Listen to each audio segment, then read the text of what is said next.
انا سلخوني في صغري وخرجت عادي. ما يمكنش شحال كنكره هاد الجمله والمشاكل اللي كدير هاد العقليه في المجتمع. الاسبوع اللي فات مشيت في اللابو فين دوزت الماستر ديالي وقالوا لي بان نجراو على واحد ليتيديون في بي اتش دي.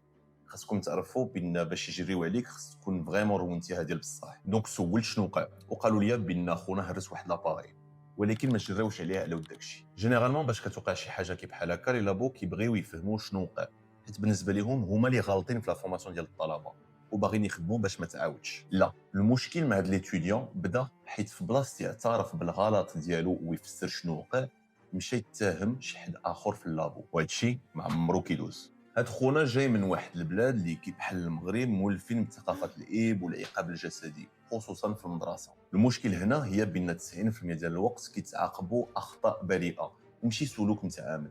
يشوهوك في المدرسه حيت درتي حرف باش عرضتي، يجروا لك ودنيك حيت ما جبتيش نتيجه مزيانه في الامتحان، ولا ديك التبجنينه ديال التحميله والفراغه. واش عارفين التروما ديال الدراري الصغار باش كيعيشوا هاد الشيء ولا كيشوفوا صاحبهم كيتعاقب بهذه الطريقه، وموراها بغيتيهم ما يكذبوش، ما يخبيوش عليكم الحوايج وما يغشوش الدرجه اللي خصكم تخرجوا اباغي في الباك باش تحضيوهم.